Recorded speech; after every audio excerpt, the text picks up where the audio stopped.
학개 1장 1절에서 11절 말씀. 다리오 왕 제2년 여섯째 달 곧 그 달 초하루에 여호와의 말씀이 선지자 학개로 말미암아 스알디엘의 아들 유다 총독 스룹바벨과 여호사닥의 아들 대제사장 여호수아에게 임하니라. 이르시되 만군의 여호와가 이같이 말하여 이르노라. 이 백성이 말하기를 여호와의 전을 건축할 시기가 이르지 아니하였다 하느니라. 여호와의 말씀이 선지자 학개에게 임하여 이르시되 이 성전이 황폐하였거늘 너희가 이때에 판벽한 집에 거주하는 것이 옳으냐. 그러므로 이제 만군의 여호와가 이같이 말하노니 너희는 너희의 행위를 살필지니라. 너희가 많이 뿌릴지라도 수확이 적으며 먹을지라도 배부르지 못하며 마실지라도 흡족하지 못하며 입어도 따뜻하지 못하며 일꾼이 싹을 받아도 그것을 구멍 뚫어진 전대에 넣음이 되느니라. 만군의 여호와가 말하노니 너희는 자기의 행위를 살필지니라. 너희는 산에 올라가서 나무를 가져다가 성전을 건축하라. 그리하면 내가 그것으로 말미암아 기뻐하고 또 영광을 얻으리라. 여호와가 말하였느니라. 너희가 많은 것을 바랐으나 도리어 적었고 너희가 그것을 집으로 가져갔으나 내가 불어버렸느니라. 나 만군의 여호와가 말하노라. 이것이 무슨 까닭이냐. 내 집은 황폐하였으되 너희는 각각 자기의 집을 짓기 위하여 빨랐음이라.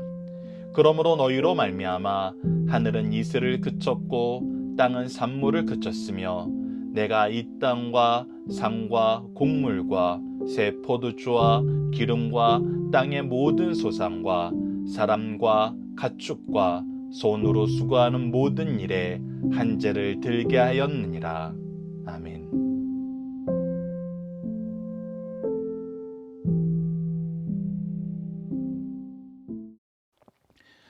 안녕하세요. 승리한상 가족 여러분, 그리고 강성성경연구원 여러분. 오늘은 학개 1장 1절에서 11절 말씀을 너희는 자기의 행위를 살필지니라 라는 제목으로 함께 말씀을 나누도록 하겠습니다. 오늘 본문 말씀의 시작을 보면 다리오 왕 제2년 여섯째 달 곧 그 달 초하루에 라고 얘기하면서 날짜가 분명하게 명시되는 것을 볼 수 있습니다. 학개서의 중요한 특징 중에 하나인데, 학개서는 총 4편의 설교로 진행되는데 이 설교가 진행될 때마다 이렇게 특정한 날짜를 우리에게 알려줌으로써 이때 임하신 하나님의 말씀이 어떤 의미인지 우리에게 좀 더 생동감 있게 경험할 수 있도록 인도해 주십니다. 이 내용을 통해서 우리가 알 수 있는 것은 학개서는 총 4개월에 걸쳐서 여호와의 성전 건축하는 것을 독려하시면서 하나님의 뜻이 무엇인지, 또 우리는 하나님의 뜻 안에서 무엇을 주목하여 보는지 우리에게 설명해 주고 있습니다. 자, 1절 말씀부터 봅시다. 다시 한번 보면은 다리오 왕 제2년 여섯째 달, 즉 다리오의 통치가 이루어진 지 두 번째 해에 여섯째 달 6월 그날 초하루 1일에 여호와의 말씀이 선지자 학개로 말미암아 임하게 됩니다. 근데 오늘 본문에서 나타나는 것은 이 학개의 선지자를 통해서 전달하고자 하신 하나님의 말씀을 듣는 두 주인공이 있습니다. 그것이 누구냐면 스알디엘의 아들 유다 총독 스룹바벨과 여호사닥의 아들 대제사장 여호수아에게 임하였다는 겁니다. 즉 지금 현재 이 이스라엘을 지도하고 있는 총독인 스룹바벨과 대제사장인 여호수아에게 먼저 이 말씀을 듣게 합니다. 그리고 나서 오늘 본문 안에서 4번이나 반복돼서 나타나는 표현이 있는데, 바로 하나님에 대해서 스스로 말씀하시기를 누구라고 말씀하시냐면 만군의 여호와라고 얘기하십니다. 이것이 2절에 먼저 나타나 있고, 그리고 5절과 7절과 9절 중간에 나타나 있습니다. 자, 만군의 여호와라고 얘기하시는 것은 무슨 뜻입니까? 바로 모든 세계를 통치하시는, 온 우주를 통치하시는 완전한 통치를 이루시는 주권자임을 얘기하고 있습니다. 이 주권자가 세우신 것이 무엇이냐면 이 세상의 질서입니다. 이 세상의 질서는 창조주 하나님께서 이 세상을 통치하시면서 이루어지게 만든 그 질서가 있다는 것입니다. 질서 없이 된 것은 하나도 없습니다. 우리가 이 세상을 살면서도 항상 바라보게 되는 것이 질서입니다. 이 세상을 분석하고 이 세상의 미래에 대해서 얘기할 때도, 특히 요즘 세대에 우리가 기후 문제에 대해서 굉장히 민감하게 얘기할 때도 이 기후 문제가 무엇을 얘기하고 있는 것을 우리에게 가르쳐 주냐면 우리 인간이 얼마나 이 지구상에 가지고 있는 질서를 파괴하는 파괴적인 행동을 하는지를 가르쳐 줍니다. 그래서 온 세계는 질서가 있고 이 질서를 알게 하는 중요한 기능이 바로 성경의 기능입니다. 그리고 하나님께서는 하나님께서 가장 중요하게 여기시는 그 질서를 오늘 본문 말씀을 통해서 선포하십니다. 자, 2절을 봅시다. 만군의 여호와가 이같이 말하여 이르노라. 이 백성이 말하기를 여호와의 전을 건축할 시기가 이르지 아니하였다 하느니라 라고 얘기하고 있습니다. 자, 이것은 무엇에 대는가? 시기라고 얘기하는 것을 통해서 때를 볼 수 있습니다. 이 때를 정하는 것을 누가 정했다는 겁니다. 이 백성이 정했다는 거예요. 하지만 지금 하나님께서 이것을 잘못했다고 책망하시는 것을 통해서 이 때를 정하는 분이 누구라는 것을 우리에게 가르쳐 줍니까? 바로 만군의 여호와께서 이 때를 정하시는 분임을 가르쳐 줍니다.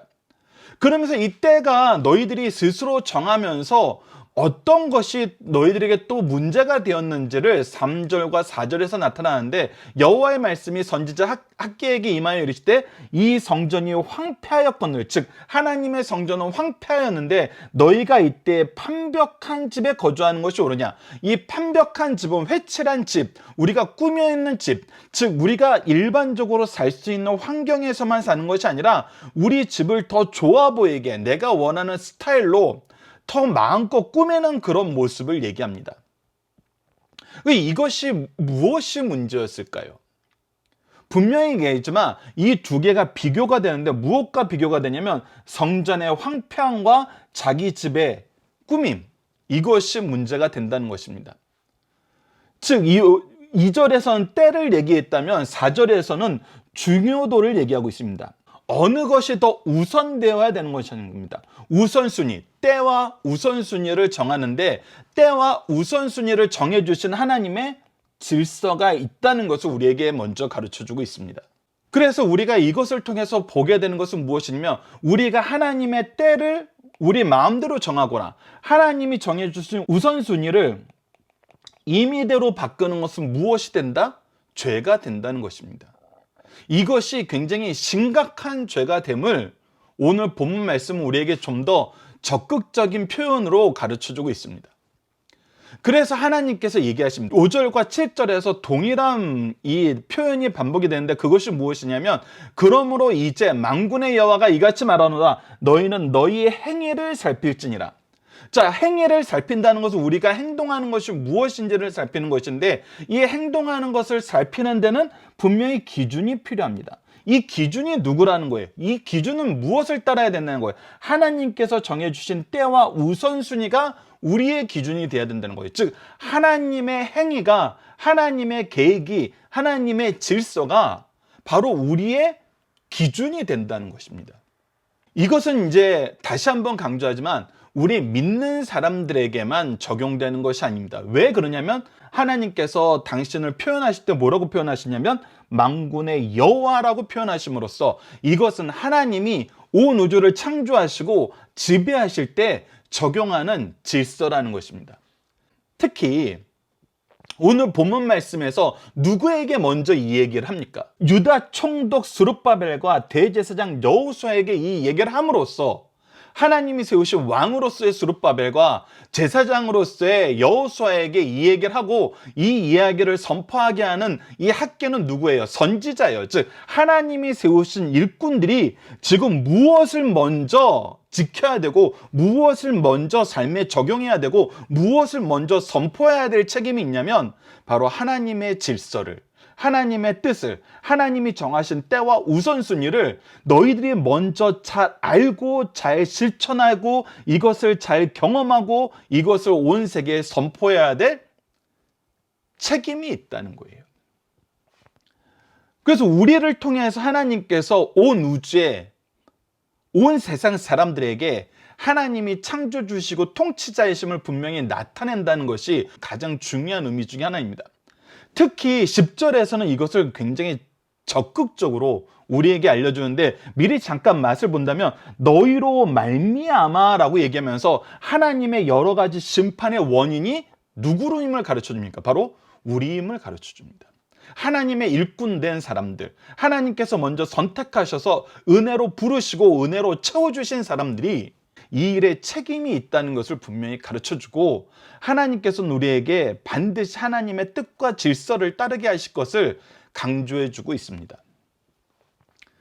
자, 그래서 다시 한번 이제 전반적인 부분을 살펴보면서 6절 말씀으로 이어나가면은, 자, 2절 말씀에서 만군의 여호와가 이같이 말하노라 라고 얘기하면서 무엇을 얘기해요? 하나님의 기준으로 볼 때 우리가 무엇을 잘못했는지 2절 후반절과 4절 말씀에서 가르쳐줘요. 그리고 나서 무엇을 경고하시냐면 너희들의 행위가 나의 뜻과 일치되는지 살펴보는 것이 중요하다고 가르쳐줘요. 7절에서 동일해요. 너희들의 행위를 살펴서 하나님의 뜻과 일치되는지 보라는 거예요. 9절에서도 너희들이 하나님의 심판을 받고 있다면 중요하게 해야 되는 것이 무엇이냐면 나 만군의 여호와가 말하노라, 이것이 무슨 까닭인지 알아야 된다는 거예요. 이것을 알 수 있는 기준은 하나님께서 우리에게 주신 기준 안에서 우리의 행위를 살펴보는 거예요. 우리의 삶이 하나님의 뜻과 일치되는지를 보는 거예요. 이것은 우리가 요엘서를 통해서 확인했던 것처럼 무엇을 촉구하는 말씀임을 확인할 수 있어요. 바로 회개를 촉구하는 말씀임을 우리가 확인할 수 있다는 것입니다. 자, 회개를 촉구할 수 있도록 하나님께서 우리가 하나님의 뜻이 어떻게 성취되는지를 보는 영적인 안목을 우리에게 열어주시는데, 그것이 바로 6절입니다. 6절을 보시죠. 너희가 많이 뿌릴지라도 수확이 적으며 먹을지라도 배부르지 못하며 마실지라도 흡족하지 못하며 입이 따뜻하지 못하며 일꾼이 싹을 받아도 그것이 구멍 뚫어진 전대에 넣음이 되느니라. 이것은 무엇입니까? 우리가 열심히 수고를 하는데 우리가 수고한 대로 우리에게 축복을 주셔서 먹게 하신다는 것이 우리가 시편을 통해서 살펴봤던 하나님의 축복의 원리인데, 하나님이 세우신 질서인데 이것이 어떻게 된다는 거예요? 실천되고 있지 않다는 거예요. 적용되고 있지 않다는 거예요. 우리를 통해서 이것이 이루어지고 있지 않다는 거예요. 왜 그래요? 바로 우리의 중심이, 우리의 행위가 하나님의 뜻과 다르기 때문이에요. 이것은 굉장히 중요한 말입니다. 여기에서 말씀에서 나타났던 것처럼 우리가 수고하지 않는 사람이 아니에요. 우리가 뿌리지 않고 수확을 거두려고 그러고, 우리가 열심히 먹지 않고 배부르려 하지 않고 마시지 않고 흡족하려 그러지 않고 입지 않고 따뜻하려 그러지 않고 일을 하지 않고 싹을 받으려 하지 않아요. 이것은 분명하게 얘기하지만 우리가 수고하고 있어요. 우리가 세상적으로 볼 때는 잘못된 행동을 하는 것이 아니에요. 그럼에도 불구하고 하나님께서는 하나님이 정하신 때와 우선순위를 무시할 때 어떻게 하신다? 징계하신다. 그러니까 우리가 세상적으로 열심히 살아도 우리가 하나님이 주신 질서를 따르지 않으면은 이것은 징계의 대상이 된다는 것입니다. 자, 이렇게 얘기하면은 또 이 말씀만 보면은 이거 너무한 거 아니에요? 이렇게 얘기할 수 있어요. 너무한 거 아니에요라고 얘기할 수 있어요. 그러나 우리가 이제 무엇을 봐야 되냐면 하나님께서 이스라엘에게 어떤 은혜를 베풀어 주시는지 우리가 먼저 봐야 돼요. 하나님께서는 은혜를 베풀지 않고 하나님의 뜻을 얘기하시거나 요구하신 적이 없어요. 우리가 이것은 굉장히 자주 보게 됩니다. 대표적인 사건이 천지 창조와 이스라엘 민족을 애굽에서 이끌어내실 때예요. 자, 이 두 사건은 굉장히 중요한 걸 가르쳐 주는데, 하나님께서 인간을 만드신 다음에 인간이 열심히 무엇인가 하고 나서 야, 너 정말 잘하는구나. 너 잘하니까 내가 세우는 이 세상의 왕으로서 너에게 온 세상을 통치할 권한을 주게 하면서 1장 29절, 28절, 29절 말씀을 얘기한 것이 아니고 오히려 처음부터 우리를 향한 하나님의 사랑과 하나님의 은혜의 계획을 다 준비하신 다음에 정말 우리가 아이를 가졌을 때 아이를 위해서 미리 준비한 것처럼 그가 거주할 공간과 그를 위해서 그에게 공급할 것과 그가 함께 할 수 있는 모든 것을 준비해 놓고 아이 태어나는 것을 기다리는 것처럼 하나님께서는 우리를 정말 처음부터 사랑하셔서 우리가 살 수 있는 모든 공간, 우리가 하나님의 뜻대로 하나님의 은혜와 하나님의 사랑을 받으면서 자랄 수 있는 모든 공간을 형성해 놓고 우리를 지으신 다음에 바로 우리에게 그 놀라운 은혜를, 놀라운 능력을, 놀라운 지위를 부여하셨잖아요. 그래서 우리의 존재가, 우리의 삶이 하나님의 은혜 안에서 시작되었음을 우리가 알아야 돼요. 하나님이 세우신 질서 안에서 세워졌음을 기억해야 돼요. 그래서 제가 정말 초등학교 애들하고도 중고등부 아이들하고도 정말 이야기하면서 하나님의 사랑과 은혜가 얼마나 놀라운지 너희들은 아는데 이것이 하나님이 너무 일방적인 거 아니야 라고 헷갈릴 때 이것을 기억하라 그래요. 여러분들 갓난아기가 태어나면은 그 아이에게 정말 우리가 좋은 영양분을 공급하고 좋은 삶의 습관을 우리가 계속해서 길러주기 위해서 하는 것 중에 하나가 무엇이냐면 아이가 음식을 먹어야 되는 시간과 잠을 자야 되는 시간과 행동을 하는 시간을 우리가 항상 열심히 준비해서 그 시간에 그 아이가 그것을 할 수 있도록 그 스스로 먹을 수도 없고 스스로 이렇게 잠자리를 챙길 수도 없고 스스로 움직일 수 없을 때부터 우리는 그 아이들을 우리가 그렇게 양육하잖아요. 아무것도 할 수 없는 상태에 있기 때문에 우리가 도와주면서 하기 때문에 우리는 아이가 자라서 스스로 먹고 스스로 자기 준비를 하고 스스로 자기가 원하는 행동을 할 때보다 훨씬 더 많은 사랑과 은혜를 베풀면서 노력을 하면서 수고를 하면서 그 아이들을 양육하는 것을 볼 때 우리가 이것을 내가 아이들을 내 마음대로 조정한다고 얘기할 수 있어요? 아이들 위해서 열심히 먹을 것을 준비하고 정말 잠자리를 준비하고 목욕을 시키고 이런 것을 아이가 정한 시간, 아이가 정한 방법, 아이가 정한 대로 하지 않는다고 해서 그것을 우리가 사랑하지 않는다고 얘기할 수 있어요? 오히려 자기가 무엇을 원하는지 얘기하지도 못하는 아이들에게 너희들이 얘기할 때까지 내가 기다렸다 해줄게 라는 것이 오히려 사랑이라고 얘기할 수 있나요? 우리 인간의 모습은 정말 이런 갓난아기의 모습 같다는 겁니다. 특히 하나님 앞에서. 그래서 하나님께서 세워주신 질서가 우리에게 가장 좋고 가장 아름답고 가장 평안한 것을 우리가 알아야 된다는 거예요. 하나님은 그래서 이 은혜를 베풀어 주세요. 그래서 출애굽 때도 하나님께서 이스라엘 민족에게 십계명을 먼저 주셔서 너희들 십계명 잘 지키면 내가 너희들 구원해 줄게 이렇게 한 것이 아니라 정말 이 애굽을 심판하시고 이스라엘 향하여서는 하나님을 바라보게 하시고 하나님의 은혜와 긍휼을 먼저 다 보여주시고 구원의 능력을 보여주시고 정말 우리 하나님이 얼마나 능력 있고 우리 하나님이 우리를 얼마나 사랑하고 우리 하나님이야말로 우리를 구원하실지 유일한 분이라는 걸 깨닫게 한 다음에 무엇을 주셨어요? 그리고 말씀을 주셨어요. 그러니까 은혜가 있은 다음에 우리가 하나님의 질서 안에서 살 수 있는 그런 환경을 제공받은 거예요. 그래서 사실 이 질서를 알게 하신 거, 이 질서 안에서 살게 하신 것부터가 하나님의 놀라운 은혜의 역사예요. 사랑의 역사예요. 충만함의 역사예요. 근데 지금 중요한 건 뭐예요? 이 말씀이 시작되면서부터 중요한 건 뭐예요? 그걸 무시하기 시작하는 거예요, 사람들이. 하나님이 세우신 질서, 기준, 이것을 이제 무시하기 시작하는 것입니다. 이것을 무시하실 때 하나님께서 어떻게 우리에게 회개를 촉구하신다고요? 가장 기본적인 질서. 네가 수고한 대로 거두고 수고한 것으로 즐거움을 얻을 거라는 이 말씀이 효력을 잃게 되는 거예요. 뭐 하는 거예요? 하나님이 징계하시는 거예요. 그래서 우리가 그때 살펴봐야 돼요. 어떻게 살펴봐야 돼요?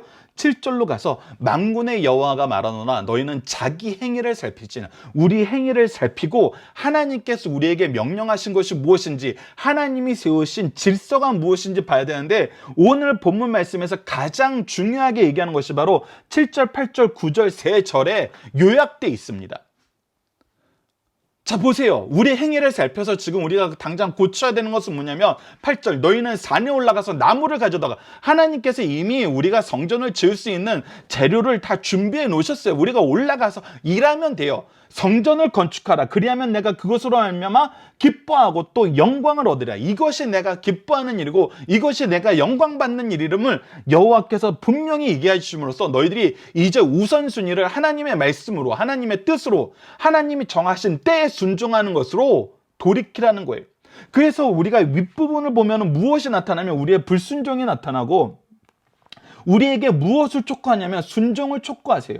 그리고 우리가 내일 말씀을 통해서는 이 첫 번째 설교 안에서 순종하는 이스라엘 민족들을 보게 됩니다. 이것이 또한 우리가 하나님이 우리에게 주신 사랑이었음을 요엘서를 통해서 확인하잖아요. 하나님께서는 우리를 고쳐 쓰시길 원하는 거예요. 우리가 고쳐지길 원하는 거예요. 우리가 돌아오길 원하세요. 그래서 어떻게 하세요? 때로는 우리를 징계하세요. 그리고 이 징계 안에 있을 때 우리는 뭐 해야 된다? 우리의 행위를 살펴 우리의 뜻이 하나님의 뜻과 멀어져 있는지. 사실 이 표현도 굉장히 소극적인 표현이에요. 우리가 하나님의 뜻을 인정하고 의지하고 이 안에서 하나님과 함께 동행하는 삶을 사는지, 아니면 하나님의 백성으로 산다고 하면서 하나님이 우리에게 거주하라 하신 그 공간에 산다고 하면서 우리는 전혀 다른 하나님의 기준과 다른 삶을 살고 있는지 우리는 어떻게 해야 돼요? 살펴봐야 돼요. 더 적극적인 표현으로 뭐 해야 돼요? 우리는 회개해야 된다는 겁니다. 그래서 다시 한번 보라고 합니다. 9절 너희가 많은 것을 바라였으나 너희들의 욕망이, 이게 여러분들 우리 삶 속에서 적용될 때 어떻게 적용되는지 보십시오. 우리가 이전에는 정말 별거 아니었는데 많은 열매를 맺을 때가 있어요. 우리가 생각하지 못한 것보다 더 많은 결실을 볼 때가 있었어요. 세상 사람들도 희한하게 생각하는 거예요. 우리가 대표적인 것을 무엇을 통해 봅니까? 우리가 일반적인 가정이나 일반적인 어떤 기업체에서도 정말 교회 건축과 같은 비슷한 규모의 어떤 일을 하려고 그러면은 이것이 얼마나 꼼꼼하게 준비돼야 되고 얼마나 많은 일들이 해결돼야 되고 이것을 위해서는 얼마나 많은 자원이 필요한지 정말 우리가 말도 못하게 어려운 일들이 되게 많아요. 근데 하나님께서 교회를 세우실 때는 이 모든 것이 희한하게 너무 순적하게 해결이 되는 거예요. 그렇다고 이것이 불법적인 방법으로 된다는 것이 아니에요. 우리가 교회 건축 과정을 보면은 여러분들도 그래서 교회의 역사에 여러분들이 굉장히 정말 신실한 눈을 뜨고 보셔야 됩니다. 교회 건축 과정들을 보면은 정말 세상에서 이런 일을 한다 그랬을 때는 정말 너무 어렵고 너무 힘들고 너무 해결해야 될 일이 많고 내가 차마 이 상태에서 내가 이런 일을 할 수 있을까라고 생각할 만큼 나의 준비와 나의 경력과 나의 경험이 너무 미천한 상태에 있다는 것을 우리가 고백할 수밖에 없을 만큼 어려운 일들이 많아요.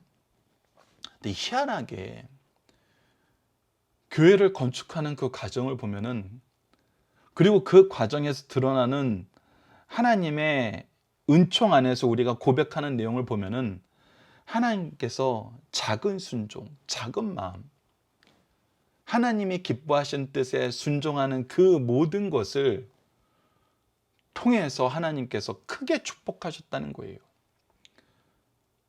그래서 정말 건축적인 부분, 행정적인 부분, 사회 주위에 있는 사람들과의 관계적인 부분이 정말 내가 준비 못했는데, 나는 이것이 문제가 될 거라고 생각지도 못했었는데 나중에 이거 되게 큰 문제가 될 수 있구나 라는 걸 깨달았을 때는 이미 하나님께서 해결할 방법을 주셔서 미리 해결해 놓고 우리에게 갈 길을 보여주신 적이 너무나 많다는 거예요. 여러분들 이 얘기는 정말 교회 건축 과정에 정말 여러분들이 눈물과 기도로 하나님을 의지하면서 나가셨던 분들이라면은 정말 너무나 쉽게 공감하는 부분일 것입니다. 그러나 오늘 본문 말씀은 뭐예요? 반대적인 것이 있다는 거예요. 반대적인 것이 근데 어떻게 성장하는지를 우리가 6절과 9절을 연결해서 보면은 너무나 우리가 기억하고 반드시 기억하고 잊지 말아야 될 어리석은 행태가 있는데, 자, 이전에는 하나님의 은혜 안에서 우리가 너무나 큰 열매를 얻었어요. 근데 지금은 어떤 상태에 빠졌어요? 6절처럼 이상하게 예전처럼 안 되네. 예전처럼 안 되네. 이 생각이 드는 거예요. 예전만큼 많이 수확이 없네. 예전만큼 많이 만족이 없네.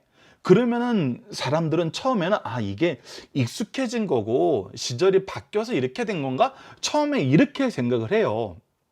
근데 이때 말씀을 접한 사람들은 무엇을 알 수 있어요?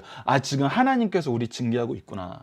하나님께서 우리 지금 돌이키라고 하나님께서 하나님의 은혜를 지금 걷어들이고 있구나 라는 걸 깨달을 수 있는데, 이 하나님의 말씀을 안 보고 세상적인 관점에서 보면은 이게 옛날에는 이 방법이 됐는데 지금은 안 되나 봐. 옛날에 이 방법은 뭐예요? 옛날에 이 방법은 근본은 하나님의 축복이었는데, 옛날에 이 방법은 할 때 이미 우리가 타락하고 나면은 무엇을 배제해 놓고 보냐면 하나님의 축복을 배제해 놓고 모든 것을 그 시대의 어떤 주류적인 흐름 안에서 이것을 분석하려고 그래요. 그러니까 적어지니까 어떻게 해요? 9절에서 보는 것처럼 너희가 많은 것을 바랐으나 라고 얘기하면서 이게 예전만큼 더 벌려야 되는데, 예전보다 더 수확이 많아야 되는데, 예전보다 더 효과가 좋아야 되는데 라고 했다가 그것이 방법이 이게 효과가 없으니까 어떻게 돼요? 대부분의 사람들은 어떤 방법을 생각해요? 어떤 방법이 더 우리가 찾기 쉬워요? 세상에서 좋았던 방법을 찾길 좋아해요. 이런 방법을 했더니 저쪽에서는 되게 크게 결과를 얻었대. 그래? 그러면 우리도 그 방법 한번 찾아볼까? 라고 얘기하면서 시대가 얘기하는 좋은 방법으로 이상하게 확 휩쓸려 가요. 그러나 계속 드러나는 게 뭐냐면 도리어 저것고예요. 너희가 그것을 집으로 가져갔으나 내가 불어버렸느니라. 하나님의 영광을 위해서, 하나님의 전을 위해서, 하나님께서 축복의 통로로 주신 이 교회를 위해서 주신 축복을 내가 집으로 가져가고 내가 원하는 것을 늘리기 위해서 사용했더니 어떻게 하셔요? 우리 하나님께서 적게 만들고 불어버려요. 그리고 다시 한번 얘기하십니다. 나 만군의 여호와가 말하노라. 이것이 무슨 까닭이냐. 너희들 이거 세상적으로 보려고 하면 안 돼. 너희들 스스로가 이거에 대해서 판단을 내려서는 안 돼. 지금 너희들이 때에 대해서, 우선순위에 대해서 너희 스스로가 판단을 내림으로 말미암아 하나님의 징계가 임하고 있는데, 너희들 아직 그것을 깨닫지 못하고 도리어 오히려 더 많은 세상적인 방법으로 가면 안 돼. 그리고 너희들이 돌아봐. 내 집은 황파였으되 너희는 각각 자기 집을 짓기 위해서 빨랐습니다. 너희들이 지금 하려는 모든 행위가 무엇에 우선순위가 있는지를 보라는 것입니다. 무엇이 중심되고 있는지를 보라는 것입니다. 그래서 항상 7, 8, 9절에 나타나 있는 이 질서를 알아야 됩니다. 하나님이 우리에게 세워주신 우선순위, 하나님이 세우신 질서를 우리가 알아야 되고, 하나님이 이 안에서 기뻐하시는 것이 무엇인지 알아야 되고, 이 안에서 우리가 잘못한 것이 무엇인지를 깨달아야 된다는 거예요. 하나님은 이것을 위해서 하나님의 종들을 통해서 우리에게 이 학개서 말씀을 주고 있다는 것입니다. 그러면서 우리에게 너무나 무서운 말씀, 10절 말씀. 그러므로 너희로 말미암아.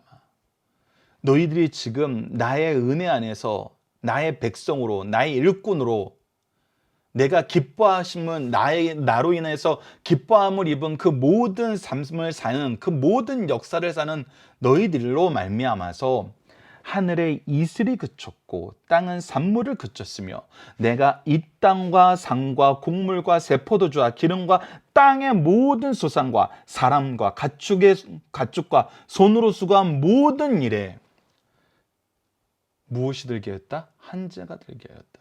우리 때문에 무엇이 생기기보다는 무엇이 생겼다? 하나님의 은혜가 세상에 선포되는, 하나님의 축복이 세상으로 나아가는 통로가 되기보다는 오히려 하나님의 징계가 나아가는, 하나님의 심판이 이루어지는 통로가 되었다는 것입니다. 여러분, 이 말씀은 굉장히 중요하면서도 무서운 말씀입니다. 이것을 여러분들께서 기억하셔야 됩니다. 그러면서 오늘 본문 말씀에 여러분들이 참고해야 될, 하나님께서 자주 반복해서 말씀하신 하나님의 통치 원리를 우리가 보도록 하겠습니다. 신명기 11장 13절로 14절입니다. 내가 오늘 너희에게 명하는 내 명령을 너희가 만일 청종하고 너희의 하나님 여호와를 사랑하며 마음을 다하고 뜻을 다하여 섬기며, 이것을 우리가 무엇이라고 해요? 우리가 하나님께 예배하는 모든 상황 속에서 이 모든 것이 이루어지잖아요. 하나님의 명령을 우리가 듣고 하나님을 사랑함으로 나아가고 마음과 뜻을 다하여 하나님을 경외하는 것, 공경하는 것, 이것이 뭐예요? 이것이 예배예요. 여호와께서 너희의 땅에 이른 비 늦은 비를 적당할 때에 내리시니 너희 곡식과 포도주와 기름을 얻을 것이요 이것으로 말미암아 하나님의 축복이 있을 거란 거예요. 요엘서를 통해서 우리가 나타났던 이른 비와 늦은 비의 역사가 이 신명기 말씀에도 적용되면 어떻게 되는 거예요? 우리를 향한 하나님의 구원의 역사와 하나님의 축복의 역사가 우리 삶을 가득 채운다는 거예요. 이로 말미암아 우리가 살고, 이로 말미암아 우리가 하나님의 영광 가운데 거하게 된다는 것입니다.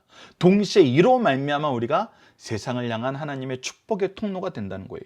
신명기 28장 12절과 22절 말씀을 보면은 여호와께서 너를 위하여 하늘의 아름다운 보고를 여시사 내 땅의 때를 따라 비를 내리시고 내 손으로 하는 모든 일에 복을 주시라. 내가 많은 민족에게 꾸어줄지라도 너는 꾸이지 아니할 것이요 라고 얘기하면서 하나님의 축복의 역사가 있음을 12절에 얘기한 다음에 반대로 22절을 보면은 여호와께서 폐병과 열병과 염증과 학질과 한재와 풍재와 썩는 재앙은 너를 치시리니 이 재앙들이 너를 따라서 너를 진멸할 것이니라 라고 얘기하면서 하나님의 질서 안에서 살 때와 하나님의 질서에서 떨어져 살 때, 우리가 순종하면서 살 때와 불순종하면서 살 때 이렇게 큰 차이가 나타나게 된다는 것입니다. 계속해서 우리가 잘못된 삶에 대해서 레위기 26장 19절로 20절을 보면 내가 너희의 세력으로 말미암아 교만을 꺾고 너희의 하늘을 철과 같게 하며 너희 땅을 녹과 같게 하리니, 즉 하나님이 주시는 모든 은총이 사라진다는 거예요. 하늘을 통해서 오는 은총, 땅을 통해서 오는 은총들이 사라진다는 거예요. 너희의 수고가 헛될지라. 그래서 우리가 열심히 일하지만 우리에게 열매가 없다는 거예요. 우리가 하나님께서 하나님의 일꾼들을 불러 쓰실 때 어떤 과정이 있다 그랬어요. 하나님께서 먼저 준비하시고 우리와 함께 일하시고 우리에게 열매를 책임져 주세요. 우리의 열매를 책임져 주세요. 근데 우리가 하나님의 뜻 안에서 살지 않을 때는 어떻게 돼요? 우리의 수고가 헛될지라 땅은 그 산물을 내지 아니하고 땅의 나무는 그 열매를 맺지 아니하리라 라고 얘기하면서 우리가 하나님의 징계 안에 있다는 걸 깨닫게 하신다는 거예요. 우리의 수고가 헛될 때 우리는 이 부분을 볼 줄 알아야 됩니다. 그리고 마태복음 6장 33절을 통해서 우리가 질서를 어떻게 회복해야 되는지 가르쳐줍니다. 그런즉 너희는 먼저 그의 나라와 그의 의를 구하라. 그래야면 이 모든 것을 너희에게 더하시리라. 하나님 나라, 하나님의 의, 이것이 우리에게 무엇이 되어야 된다? 우선순위, 절대 우선이 되어야 된다. 이것을 여러분들 아멘으로 응답하시길 부탁드립니다. 자, 본문 묵상하기를 보도록 하겠습니다. 하나님은 자신의 호칭을 무엇이라고 하나요? 만군의 여호와, 만군의 여호와, 만군의 여호와. 이것을 통해서 우리는 그리고 이것은 우리에게 무엇을 얘기합니까? 바로 하나님께서는 온 우주의 창조자이시며 이 온 우주를 통치하시는 주권자이시고 이 세상에는 무엇이 있다? 하나님이 세우신 질서가 있다. 그래서 우리에게 무엇을 보라 그래요? 하나님이 세우신 질서와 우리의 행위가 일치되는지를 보라는 거예요. 우리가 하나님의 뜻을 거부하고 하나님의 뜻대로 살지 않는 모습이 우리에게 있는지를 살펴보라는 거예요. 하나님은 백성들이 살펴보면서 무엇을 깨닫기 원해요? 하나님의 질서를 너희들이 무너뜨리고 있다는 거예요. 너희들이 하나님의 뜻을 따르지 않느냐므로 징계를 받고 있다는 거예요. 그래서 너희들은 무엇을 하는 거예요? 하나님의 뜻 안에서 살라는 거예요. 하나님의 뜻 안에서 살라는 거예요. 그것이 첫 번째가 뭐예요? 하나님의 성전이 중심이 돼야 된다는 거예요. 우리가 예배가 중심이 돼야 된다는 거예요. 그래서 9절 말씀, 이 징계의 말씀은 무엇을 근거로 하셨는지 우리가 앞서 살펴봤던 신명기와 레위기 말씀을 다시 한번 여기에서 소개해 드립니다. 특히 신명기 28장 15절에서 46절 말씀은 굉장히 긴 말씀인데 이 징계가 너무나 여러분들 세밀합니다. 이런 삶의 모습이 우리 주위에 나타난다면 우리는 주저하지 말고 뭐 해야 되냐면 회개해야 됩니다. 긴 말씀이라 여기 다 적어놓지 못했지만 여러분들 이 말씀 굉장히 주의하셔서 보셔야 됩니다. 신명기 28장 우리 삶 속에 이런 모습이 나타난다면 즉시 회개하는 것이 가장 지혜로운 삶이고 가장 감사한 삶입니다. 네 번째 10절 11절 말씀을 통해서 하나님께서 우리에게 주시고자 하시는 교훈은 무엇입니까? 앞서 얘기한 것처럼 마태복음 6장 33절을 통해서 봤던 것처럼 하나님이 세우신 질서를 따라라. 하나님이 세우신 우선순위를 따라라. 그것을 알게 하신 것이 무엇이다? 바로 우리에게 주신 하나님의 말씀 성경을 통해서 우리에게 이것을 알게 하신다. 그래서 우리는 더더욱 무엇해야 된다? 말씀을 통해서 교훈과 책망과 바르게 함과 의로 교육하게 유익한 이 말씀을 우리는 가까이 하고 이것을 통해서 우리가 하나님이 세우신 질서와 하나님의 뜻과 하나님의 계획을 알아나가야 된다. 아무리 강조해도 아무리 반복해도 부족함이 없고 과하지 않은 말씀입니다. 자, 본문의 중심 사전을 보도록 하겠습니다. 학계에서는 구약성경 12권의 소선지서 중에 10번째 책으로 2장 38절로 구성된 하나님의 말씀입니다. 학계에서의 주제는 성전 재건으로 바벨론 포로 후 첫 번째 선지자인 학계를 통해서 주신 하나님의 말씀입니다. 이것을 우리가 앞서 신명기 말씀과 연결해서 보면 뭐예요? 성전 재건, 즉 예배 회복. 이 두 개는 다르지 않아요. 이 두 개는 연결되어서 하나로 우리가 볼 수 있어야 됩니다. 우리가 교회를 건축하는 거, 이것은 무엇을 위해서? 바른 예배를 위해서. 예배가 드려지는 곳이 또 우리의 교회인 거. 이것은 균형감을 가지고 우리가 하나로 볼 수 있어야 됩니다. 자, 말씀의 저자는 선지자 학계로 그의 이름은 히브리어로 학가이, 이면 나의 절기, 축제에 태어난이라는 의미를 가지고 있습니다. 학계에 대하여는 성경은 선지자라는 것 위에는 침묵하고 있어요. 그러나 한 가지 분명한 것은 그가 하나님께 은혜와 능력을 받은 선지자라는 점입니다. 학계 선지자가 하나님의 말씀을 받아 성전 재건을 촉구하자 모두가 순종하며 성전을 건축하기 시작하였어요. 그의 말씀의 성취를 보면서 예언하였고 예언의 성취를 목격한 선지자였어요. 즉 이 얘기는 뭐냐면 예언만 하고 그 성취를 보지 못하는 것이 아니라 이 4개월간 주신 말씀이 어떻게 성취되는지 이 성취를 함께 본 선지자라는 거예요. 이것은 우리에게 무엇을 가르치냐면 교회에 대해서 우리가 예배에 대한 부분은 하나님께서 우리에게 이 성취를 보게 하실 가능성이 굉장히 높다는 거예요. 이것은 하나님이 너무나 기뻐하시고 이 질서 안에서 사는 것이 우리에게 가장 행복하고 중요한 것이기 때문에 우리에게 이 부분은 반드시 은혜를 보게 하시는 역사가 있을 수 있다는 것입니다. 자, 학계서의 기록 연대는 다리오 왕 2년 주전 520년경으로 출원을 하고 있고 6월 1일에서부터 9월 24일까지 4개월간 주신 말씀입니다. 주제는 성전 재건입니다. 이스라엘 백성들이 귀한 초기에는 성전 재건에 대한 기대와 열정이 대단하였으나 공동체 안팎의 여러 악조건 때문에 열정이 식어갔어요. 학계서는 이처럼 기초만 닦아놓고 14년, 즉 이스라엘로 귀한 명령을 내린 것은 주전 539년에서 538년경으로 보고 있는데 그들이 돌아온 것은 537년에서 536년이었습니다. 성전 건축은 그 다음 해에 시작됐다면 주전 535년경일 거예요. 거예요. 다리오 왕 2년이 주전 520년이므로 성전 건축 중단 기간을 만 14년이 지났다로 이렇게 계산해 볼 수 있습니다. 이것이 이렇게 지나가 버렸는데도 성전처가 황무하게 되자 속히 성전 재건을 시작하여 완공하려 하는데 결국 목적이 있습니다. 학개서 메시지의 특징은 포로 후 예언서, 스가랴, 말라기의 공통 특징과는 다르게 유다의 고질병인 우상 숭배에 관한 공격이 없다는 점입니다. 이것으로 봐 포로 기간을 통해 이스라엘 백성들은 어느 정도 정결해진 것으로 볼 수 있습니다. 또 두 예언서, 스가랴, 말라기에서 볼 수 있는 도덕적 불의에 대한 질책도 없어요. 오직 일편단심 성전 건축에만 전념했다는 점이 이 학개서의 말씀의 특징입니다. 학개서는 4편의 설교로 구성되어 있으며 각 설교마다 설교 연월일을 명시하고 주제와 수신자를 분명히 밝히고 있어요.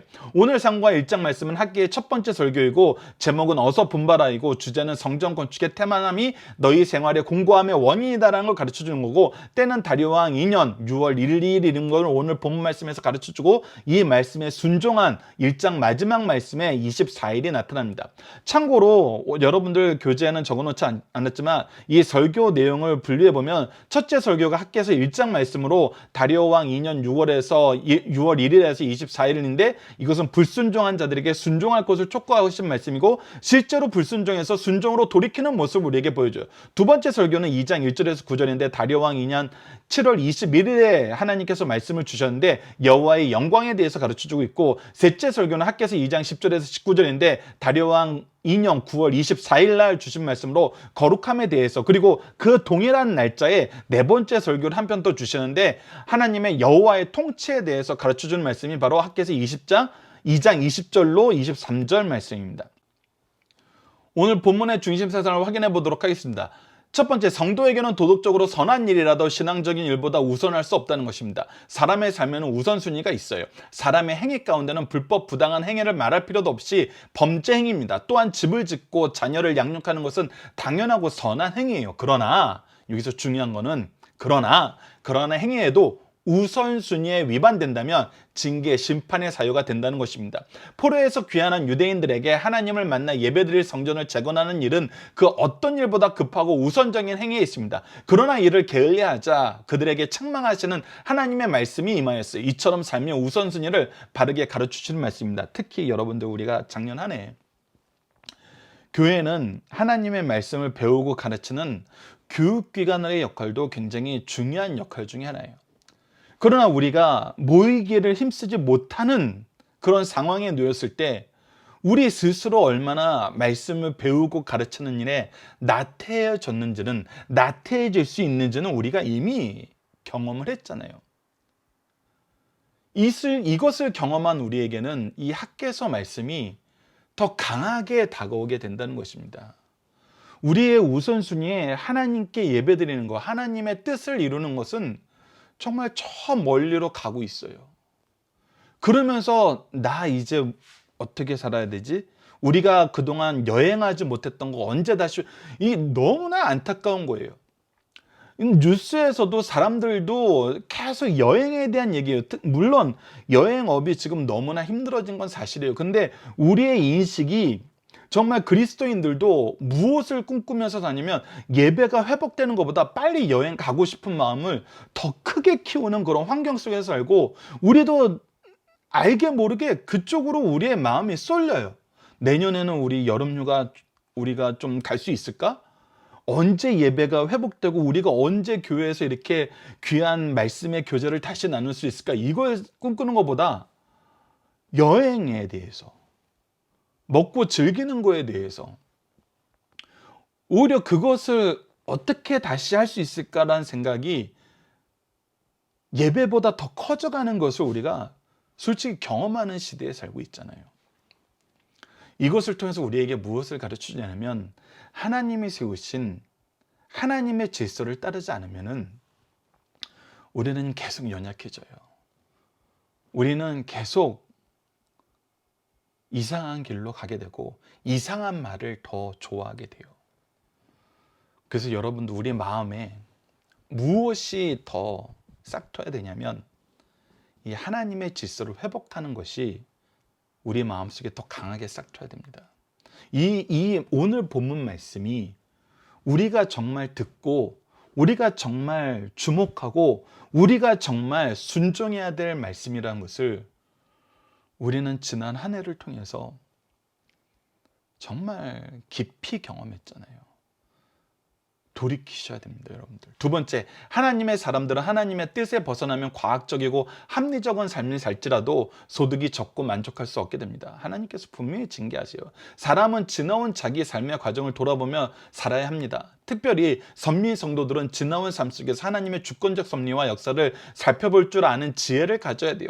자기 중심적인 어리석은 삶은 소득이 적을 뿐만 아니라 만족할 수도 없어요. 그러나 하나님의 뜻을 따라 일을 수행할 때 가시적인 축복뿐만 아니라 그 일로 인하여 기쁨과 영광을 얻게 됩니다. 이와 같은 성도들에게 보다 진지한 삶을 살 것을 가르쳐주는 말씀이에요. 여러분들, 이 부분은 지금 제가 감히 아직 더 많은 자료를 모으고 더 많이 확인해야 돼서 감히 말씀을 못 드리지만, 우선순위를 지켰던 교회와 하나님이 세워주신 우선순위를 지켰던 교회와 우선순위를 지키지 않았던 교회는 분명한 차이가 있음을 우리가 확인할 수 있습니다.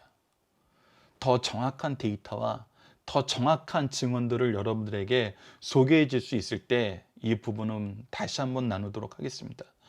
오늘 본문 말씀이 현대에도 정말 유효하게 적용되고 있고 하나님의 통치 질서 안에서 우리에게 실천되고 있음을 우리에게 가르쳐주는 내용들이 너무나 많습니다. 세 번째, 하나님께서는 축복도 심판도 언약대로 시행하신다는 것입니다. 축복의 언약이 성취대로 실천하는 삶을 사는 성도들이 되자는 것입니다. 하나님께서는 성도의 모든 생활을 그 섭리 안에서 주관하십니다. 이것은 모세의 율법에서 약속된 것이야 오늘 본문 연구에서 나눴던 말씀입니다. 선민들이 율법의 약속을 파기하고 부여된 의무를 무시할 때 그들의 소출은 감소되어 수확한 것마저 잃고 말았어요. 영적인 무관심은 일정 유예 기간이 끝나면 좌절과 절망을 초래한다는 사실을 우리에게 가르쳐주고 있습니다.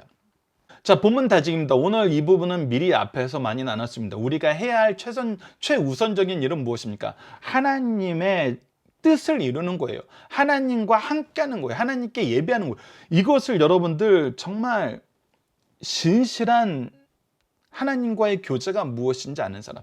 예배라는 것이 우리가 정말 부모님을 만나는 것처럼 정말 나를 위해서 모든 것을 베풀어 주시고 지금도 모든 것을 베푸시기를 아까워하지 않는 그 부모님을 만나는 것처럼 너무나 기쁘고 즐거운 일이고 우리의 위로가 되고 우리의 정말 평안이 되고 우리의 회복이 되고 우리의 능력이 되고 우리의 승리가 되는 분을 만나는 거거든요. 하나님께 예배한다는 거, 하나님과 함께 한다는 것은 여러분들 이 세상 그 누구를 만나서 그 무엇을 경험하는 것보다 훨씬 더 크고 즐거워요. 평안하고 만족스러워요. 그래서 이것이 우선순위가 되는 거예요. 하나님이 그렇게 질서를 세우셨고 그렇게 명령하셨기 때문에. 그것을 다시 한번 우리에게 확인시켜 주실 말씀이 앞서 우리가 나눴던 레위기 말씀과 신명기 말씀이고, 두 번째 문제, 하나님이 이스라엘 백성에게 약속하신 것은 무엇이냐면 하나님의 은혜 안에 살라는 거예요. 하나님의 기뻐하신 뜻 안에 살라는 거예요. 이것은 더 우리가 현대적인 의미가 아니라 나 개인의 의미로 보면 함께 살자는 거예요. 하나님이 우리와 함께 살고 싶다는 거고 함께 살자는 거예요. 나 떠나서 살지 말라는 거예요. 나 떠나서 살면 너희들이 살 수 있는 방법이 없다는 거예요. 여러분들, 이 하나님이 지금 우리와 함께 하길 원하시고 함께 하자고 얘기하고 계시는 것입니다. 자, 본문 적용하기를 보도록 하겠습니다. 성도의 삶의 중심이 왜 교회, 왜 예배가 되어야 됩니까? 앞서 얘기한 대로 이것이 하나님이 세우신 질서이고 이 질서가 우리에게 가장 좋은 것이기 때문이에요. 여러분, 이 질서는 하나님의 어떤 필요에 의해서 하나님을 위해서 만드신 질서가 아니라는 거예요. 본질적으로 우리를 사랑하시고 우리를 위해서 만드신 질서라는 거예요.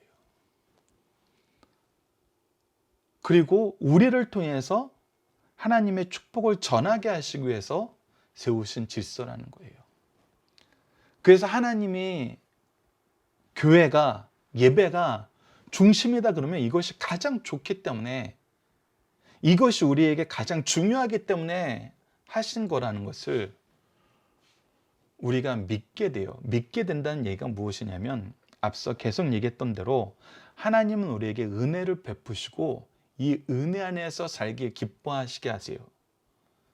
먼저 요구하시고 요구한 다음에 상으로 주시는 것이 아니라 우리가 그 안에서 경험하고 기뻐하시게 하세요. 교회는, 예배는 은혜 안에서 우리에게 기쁨을 주시는 곳이고 하나님을 경험하게 하고 하나님을 인정하게 말고 하나님을 고백하게 하고 하나님을 선포하게 하는 곳이고 그런 방법이 바로 예배입니다. 그래서 예배소서 2장 1장 22절로 23절을 보면 또 만물을 그의 발 아래 복종하게 하시고 바로 예수 그리스도 아래 복종하게 하시고 그를 만물 위의 교회의 머리로 삼으셨느니라. 교회는 그의 몸이니 만물 안에서 만물을 충만하시게 하시는 충만함이니라. 오직 예수 그리스도를 통해서만이 온 세상이 충만함을 맛봐요. 그리고 우리는 이 충만함을 위해서 하나님이 부르신 일꾼들이거든요. 그래서 우리의 삶의 중심에는 교회와 예배가 있어요. 이것이 하나님이 우리에게 주신 질서예요. 자, 이번 주 공동 기도 제목은 교회의 회복을 위해, 예배의 회복을 위해 하나님이 주신 명령에 순종하며 받은 은혜를 하나님의 영광 위에 사용하게 하여 주소서입니다. 오늘 본문 말씀을 통해서는 하나님께서 교회를 통해 예배를 통해 우리에게 약속하신 언약의 말씀을 깨닫게 하심을 감사합니다. 그리고 이러한 모습이 하나님이 기뻐하시는 교제의 모습임을 보게 하시니 감사합니다. 모든 인생은 하나님의 공급하심이 없이는 살 수 없음을 말씀을 통하여 깨닫게 하시니 감사합니다. 이를 통해 교회와 예배가 우리의 삶의 중심이 되는 이유를 찾기 이전에 하나님이 기뻐하시는 뜻이며 삶의 질서임을 깨닫고 기쁘게 순종하게 하심을 감사합니다. 이렇게 기도하는 우리 승리한산 가족 여러분들, 강성성경연구원 여러분들에게 기도합니다. 감사합니다.